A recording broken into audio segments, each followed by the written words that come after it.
जय शिव शंभू। आराध्य में भेद। आज हम बहुत ही महत्वपूर्ण बात बताएंगे। बहुत से व्यक्ति हैं जो सोचते हैं हम शिव जी की पूजा करते हैं तो भगवान विष्णु नाराज हो जाएंगे, राधा का स्मरण करेंगे तो माँ लक्ष्मी नाराज हो जाएंगी, लक्ष्मी का स्मरण करेंगे तो माँ पार्वती नाराज हो जाएंगी। उनको बहुत ही बड़ा पाप लगता है यदि कोई व्यक्ति के मन में यह विचार भी आता है तो। मतलब आराध्य में भेद करना। आप चाहे कितनों पूजा कर लीजिए, यदि आप आराध्य में भेद समझते हैं तो आपकी पूजा मान्य नहीं है। ब्रह्मा विष्णु महेश ये तीनों देव सृष्टि के लिए है, भेद करने के लिए नहीं है। तीनों देव सृष्टि को अलग अलग प्रकार से संभालते हैं। भगवान विष्णु सृष्टि का पालन करते हैं, ब्रह्मा जी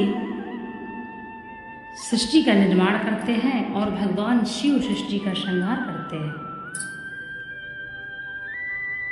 यदि भगवान शिव की कृपा होती है तभी आपको नारायण की पूजा करने का अवसर प्राप्त होता है।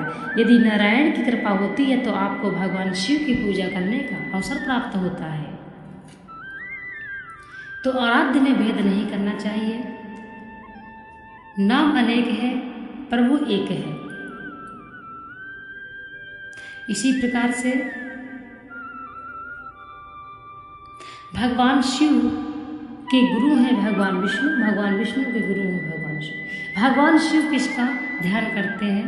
भगवान राम का, नारायण का ध्यान करते हैं। इसीलिए भगवान शिव जब विष का पान किए तब अपने हृदय में नहीं उतारे विष,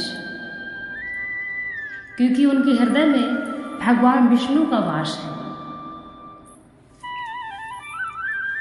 तभी उन्होंने अपने कंठ में ही ये विष को रोक लिया। पार्वती समझ गए कि भगवान शिव की सहायता करनी पड़ेगी और भगवान शिव हृदय में विष नहीं उतार सकते हैं। उन्होंने सहायता किया माँ जगदम्बा। जब पार्वती जी ने पूछा भगवान शिव से कि कंठ में विष्णु धारण किए प्रभु, तो भगवान शिव बोले, हे उमा, आपको तो सब कुछ ज्ञात है, आप क्यों पूछ रही हैं? मेरे हृदय में मेरे नारायण वास करते हैं, मैं वहां विष कैसे उतार सकता हूं? पार्वती बोली, हाँ। इसीलिए मानव जाति के लिए यह संदेश है कि यदि आप आराध्य में भेद करते हैं तो समझिए आप विष उतार रहे हैं। आप यदि भगवान शिव की पूजा करते हैं तो आप ये समझिए कि भगवान नारायण अत्यंत प्रसन्न हो रहे हैं, मैं नारायण की पूजा कर रहा हूँ। आप भगवान शिव में देखिए नारायण, नारायण भगवान शिव देखिए। आराध्य में भेद नहीं करना चाहिए। हमसे बहुत व्यक्ति ये प्रश्न करते हैं कि मैं तो शिव का भक्त हूँ, तो क्या मुझसे भगवान विष्णु नाराज होते हैं? इसलिए मेरे पे आपत्ति आती है, परेशानी आती है। आपत्ति विपत्ति परेशानी अपने कर्मों के अनुसार आती है। भगवान किसी को आपत्ति विपत्ति नहीं देते हैं। यह भी एक गलत सोच है। इसलिए आप चाहे जिसकी पूजा कीजिए, पहुंचना वही है। यदि आप दक्ष प्रजापति से ही देख लीजिए, दक्ष प्रजापति ने सभी देवताओं को निमंत्रण दिया, अपने यज्ञ में बुलाया, लेकिन भगवान शिव को नहीं बुलाया। उसका परिणाम आज भी है। आज भी ब्राह्मणों को नंदी का श्राप लगा हुआ है, साधु संतों को नंदी का श्राप लगा हुआ है। राजा दक्ष ने अगर तीनों देवों में भेद कर दिया, उनको यह परिणाम मिला, तो आप इससे ही देख लीजिए, आपको यह मन में विचार नहीं लाना चाहिए। आप चाहे भगवान विष्णु का भजन करिए, चाहे भगवान शिव का, एक ही बात है। यदि हमारे 4 नाम हैं तो हमको कोई किसी भी नाम से बुलाएगा तो हम ही बोलेंगे। हमको पता है कि हमारे 4 नाम हैं। इसलिए यह आप सोचिए कि उनके ही नाम है। शिव जी का विष्णु जी नाम है, उन्हीं का सब कुछ नाम है। एक ही नाम, उनके अनेक नाम है। उनको भगवान विष्णु के नाम से बुलाइए तब भी वही है हमारे मालिक। भगवान शिव ही हमारे मालिक है। इस प्रकार से आप मन में ये धारणा पहले रखिए।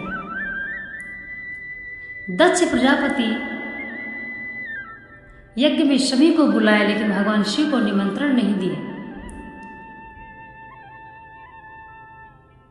तो भगवान शिव के बिना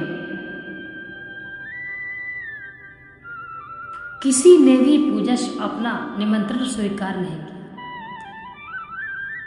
यदि कोई स्वीकार भी कर लिया तो भगवान शिव उनको यह आभास दिलाते हैं कि यह नहीं, क्योंकि त्रिदेव से सृष्टि है। त्रिदेव में भेद करना बहुत ही गलत है। जब राजा दक्ष ने यज्ञ किया और सती चली गई, सती ने आत्मदाह कर लिया, तब भगवान शिव वीरभद्र को भेजे और वीरभद्र गए, पूरी यज्ञ को विध्वंस कर दिया और राजा दक्ष का सर उखाड़ दिया।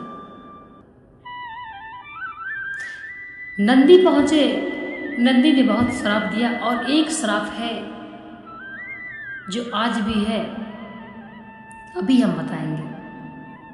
भगवान शिव पहुंचे, सब कुछ विध्वंस होने के बाद, सब कुछ खत्म होने के बाद जब भगवान शिव पहुंचे तब भी वो शांत रूप में ही पहुंचे। तब भी भगवान शिव ने क्रोध नहीं किया।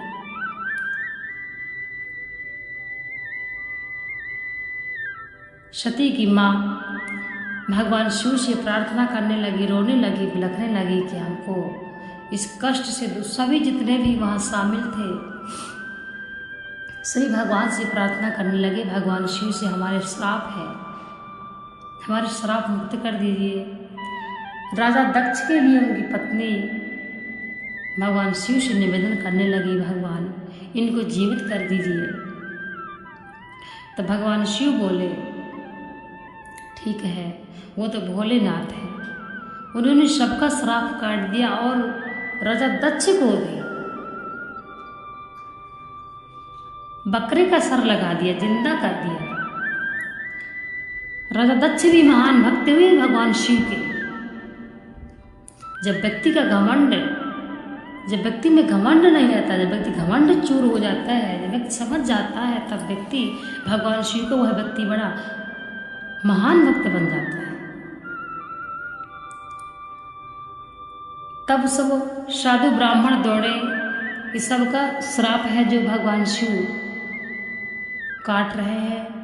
राजा दक्ष को भी भगवान शिव ने जीवित कर दिया, तो हम भी अब जाते हैं, हमको भी नंदी ने श्राप दिया है। जो साधु थे उनको नंदी ने श्राप दिया था कि तुम साधु होकर भी इस यज्ञ में शामिल हुए जिसमें मेरे भगवान शिव को नहीं बुलाया गया। मैं तुमको श्राप देता हूँ, तुम घर घर जाके भीख मांगोगे। तो आज भी वही श्राप है नंदी का, जो बहुत से साधु हैं जो घर घर जाके भीख मांगते हैं।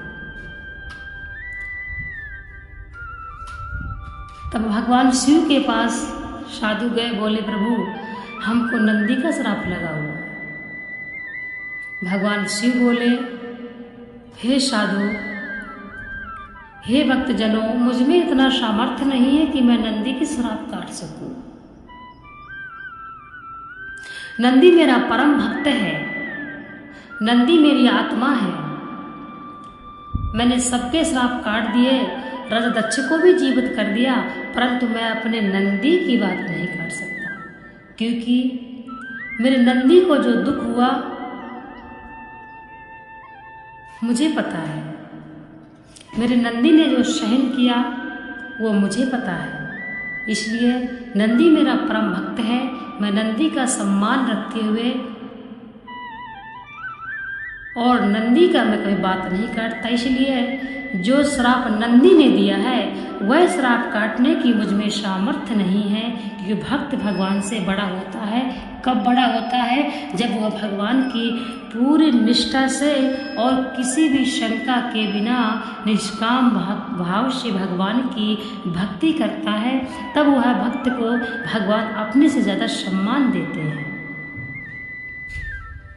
इसलिए भगवान शिव ने मना कर दिया कि मैं नंदी का श्राप नहीं काट सकता, मुझ में इतना सामर्थ्य नहीं है। तो आज भी आप कलयुग में देख लीजिए, आज भी नंदी का श्राप जीवित है। इसलिए जो भक्त हैं, जो पूजा करते हैं, वह अपने भाव में, अपने मन में आराध्य में भेद ना रखे। आराध्य का भेद अपने हृदय में कभी ना लाए। बस आपको निष्काम भाव से पूजा करना है। ईश्वर एक है, नाम अनेक है।